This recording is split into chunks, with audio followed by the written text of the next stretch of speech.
Hello viewers, నేను Sushma. Welcome to my channel Sushma's garden Kadapa.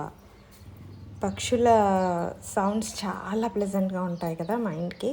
Evening ఇలా గార్డెన్లోకి వస్తే కూరగాయలని చూస్తూనే, మొక్కలు పచ్చగా ఉండి హెల్తీగా ఉండి అక్కడక్కడ వెజిటబుల్స్ చూస్తూనే చాలా మనసుకి హ్యాపీ అనిపిస్తుంది. వాటికి తోడు పక్షుల సౌండ్స్, ఇంకా ఎంత టెన్షన్ ఉన్నా, ఎంత అలసిపోయి ఉన్నా ఫుల్ రీఛార్జ్ అయిపోతుంది మైండ్. నాకైతే చాలా ఇష్టం గార్డెన్లో తిరగడం. కానీ అదే గార్డెన్ కలుపు ఎక్కువ ఉండి మొక్కలకి ఏదైనా ప్రాబ్లం ఉంది అంటే మాత్రం చాలా తిక్కగా అయిపోతుంది మైండ్, బాధ అనిపిస్తుంది. సో ఈరోజు అయితే జస్ట్ గార్డెన్ వర్క్ కోసం వచ్చాం. చేమంతి సాప్లింగ్స్ నాటుకోవడానికి వచ్చామన్నమాట. గ్రూప్ తరపున తెప్పించుకున్నాము కాబట్టి సిటీజీ నుండి. ఇంకా అవి నాటడానికి వచ్చినప్పుడు అక్కడక్కడ కనిపిస్తే ఇంకా వీడియో చేసేసాను. ఇవి టొమాటో బ్రింజాల్, ముసుగు వంకాయ కూడా అంటారు. ఇవి ఇప్పుడే స్టార్ట్ అయ్యాయి కాపు. ఇంకా వంకాయలు అక్కడక్కడ పుచ్చిపోయినటువంతా కనిపిస్తున్నాయి, అవి తీసి పడేసాను. ముళ్ళ వంకాయలు చూడండి ఎంత బాగున్నాయో. అసలు ఇవి కొయ్యాలంటే ఎంత ముళ్ళులు ఉంటాయి, అసలు పట్టుకుంటే ముళ్ళు గుచ్చుకుంటాయి. ఈ మూడు కలిపి ఒకసారి పట్టుకోవడానికి కూడా నాకు ఇబ్బందిగా ఉంది, అంత గుచ్చుకుంటున్నాయి ముళ్ళులు. కానీ టేస్ట్ మాత్రం చాలా బాగుంటాయి.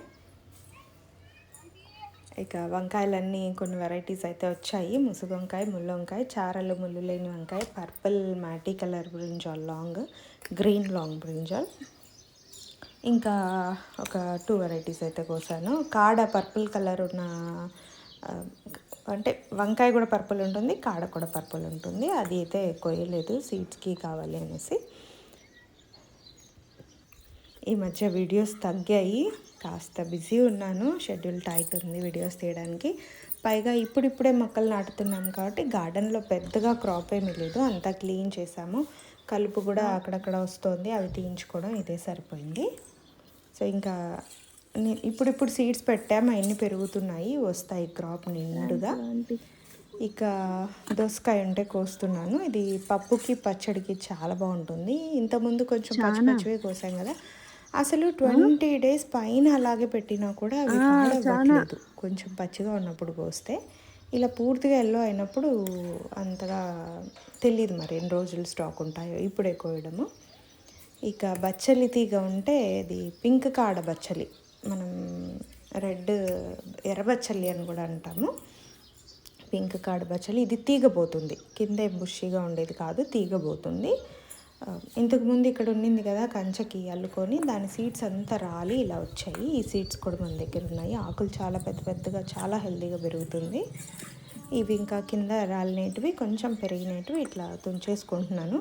మీరు తీగ అల్లించడానికి ప్లేస్ లేదు అనుకుంటే చిక్కగా వేసేసారంటే ఇలా కొద్దిగా ఒక 3 పెరుగుతూనే తుంచుకుంటూ ఉన్నారంటే అన్నీ అవి అక్కడక్కడే స్టెమ్స్ పెట్టి పెరుగుతూ ఉంటాయి బుషిగా వచ్చినట్టు. అంటే తీగ ఎక్కువ పోనీయకుండా తుంచుకుంటా అంటే దానికి స్టెమ్స్ పెట్టేసి కొమ్మలు బ్రాంచెస్ బుషిగానే వచ్చేస్తూ ఉంటాయి అన్నమాట, ఎక్కువ పాకకుండా తుంచే కొద్దీ.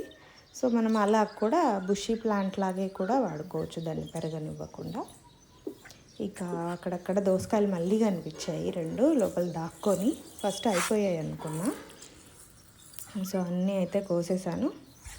ఏమీ లేదు అనుకుంటాం కానీ సరే ఏవో 1-2 కనిపించాయని బుట్ట తీసుకుంటే బుట్ట ఖచ్చితంగా నిండిపోవాల్సిందే. చూడండి ఎంత చక్కగా బుట్ట నిండేసిందో. ఇక్కడ పర్పుల్ స్టెమ్ ఉన్న, అంటే కాడ కూడా పర్పుల్ కలర్లో ఉన్న బ్రింజాల్ ఉంది, చాలా పెద్దగా ఉంటుంది. ఇది కూడా సైజ్ చూడండి, చిన్నవేం కాదు, చాలా బాగుంటుంది. ఇది సీడ్స్ లేవనేసి కట్ చేయట్లేదు. ఇక్కడ కొన్ని ఉన్నాయి. ఇది పెన్నాడానా లేదా నార్మలా కన్ఫ్యూజన్ ఉంది. సో ఆ సీడ్స్ వదలలేదు, కోసేసాను మొత్తం. ఇంకా పిందెలు చాలా ఉన్నాయి, పూత కూడా చాలా ఉంది. బ్రింజాల్ వెరైటీస్ కూడా చాలా తగ్గించేసాను. ఇప్పుడు కష్టమైపోతుంది నాకు మెయింటెనెన్స్, పనికి మనుషులు దొరకట్లేదు కలుపుకి. ఇంకొంచెం టైం పడుతుంది సెటరేట్ అయ్యేకి. చూస్తున్నాను మనిషిని. మొన్న కొద్ది రోజులు వచ్చింది హెల్పర్ ఒక ఆవిడ, మళ్ళీ నేను చేయలేకున్నానమ్మా, అంటే ఆల్రెడీ ఇంట్లో పనులకు వెళ్తుంది అనమాట. సో అవి ఇవి అంతా కష్టమైపోతున్నాయి, ఎన్నేళ్ళ నుంచో ఇండ్లలో చేస్తున్నా, సో అవి మానేయలేనమ్మా అని చెప్పింది. చూస్తున్నాం ఇంట్లో. నిన్నంతా సండే ఈవినింగ్ ఇంట్లో వాళ్ళమే అంతా కలిసి కలుపు తీసేసాము. మొత్తానికి ఏదో ఒక తిప్పలు పడైతే గార్డెన్ని మెయింటైన్ చేస్తున్నాను వదిలిపెట్టలేక. ఇక చింతాకు కాస్తుంటే హార్వెస్ట్ చేసేసాను. ఇంకా ఇది అండి బుజ్జి హార్వెస్ట్, కానీ బుట్ట నిండుగా వచ్చేస్తుంది. ఇది ఇవాళ వీడియో నచ్చింది అనుకుంటున్నాను. మరిన్ని మంచి వీడియోస్ కోసం చూస్తూ ఉండండి. కొత్త క్రాప్ కోసం, టిప్స్ కోసం చూస్తూ ఉండండి. కొత్త వాళ్ళు అయితే ఛానల్ సబ్స్క్రైబ్ చేసుకోండి. ఆల్రెడీ సబ్స్క్రైబర్స్ అయితే thank you so much for your support. Thanks for watching.